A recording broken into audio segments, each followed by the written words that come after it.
Hello friends, welcome to purple cabbage. Last ஷார்ட்ஸில் சொன்ன மாதிரி இன்றைக்கி பலாக்கொட்டை வறுவல் செய்ய போகிறேன். ரொம்ப சிம்பிள் அண்ட் ஈஸி மெத்தட் தாங்க.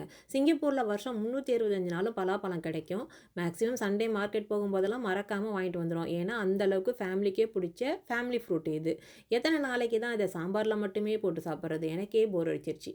அதனால் இன்றைக்கி தயிர் சாதத்துக்கு சைடிஷாக வறுவல் பண்ணிடலாம் அப்படின்னு சொல்லிட்டு எல்லா பலாக்கொட்டைகளையும் 2 கட் பண்ணி நல்லா அலசிட்டு குக்கரில் சேர்த்து 5 விசில் விட்டு எடுத்தால் இப்படி சாஃப்டாக வெந்திருக்கும். அப்புறம் ஒரு கடாயில் கடலெண்ணெய் ஊற்றி கொஞ்சம் பட்டை, கிராம்பு, ஏலக்காய், பிரிஞ்சி இலை, பெருஞ்சீரகம் சேர்த்து நறுக்கி வச்சுருக்கிற ஒரு வெங்காயத்தை சேர்த்து கொஞ்சமாக 1/2 ஸ்பூன் ஜிஞ்சர் கார்லிக் பேஸ்ட்டு, ஒரு பிஞ்சு சால்ட்டு சேர்த்து நல்லா வதக்கிட்டு பொடியாக கட் பண்ணி வச்சுருக்கிற 2 தக்காளியை சேர்த்து கொலையை வேக வச்ச பிறகு சின்ன ஸ்பூனால் ஒரு 2 ஸ்பூன் குழம்புத்தூள் சேர்த்து அதையும் லைட்டாக வதக்கிட்டு இது கூட வேக வச்சுருக்கிற பலாக்கொட்டைகளை கொஞ்சம் தண்ணியோடு சேர்த்து தேவையான உப்பும் சேர்த்து எல்லாம் ஒன்றா கலந்து தண்ணி சுண்டி வர்ற வரைக்கும் கிண்டி கிளறினா கடைசியாக கருவேப்பிலை, கொத்தமல்லி தழை தூவி இறக்குனா சூப்பரான பலாக்கொட்டை வறுவல் ரெடி. இதை மாங்காய், கேரட், பச்சை மிளகாய், இஞ்சி, கருவேப்பிலை, கொத்தமல்லின்னு 6 ஃப்ளேவரில் வர்ற மாதிரி செஞ்சு வச்சுருக்கிற தயிர் சாதத்தை கூட வச்சு சாப்பிட்டு பாருங்கள். அப்புறம் நீங்களே சொல்லுவீங்க இதையே நம்ம அடிக்கடி செய்யக்கூடாது அப்படின்னு நினைப்பீங்க. தேங்க்யூ ஃபார் வாட்சிங்.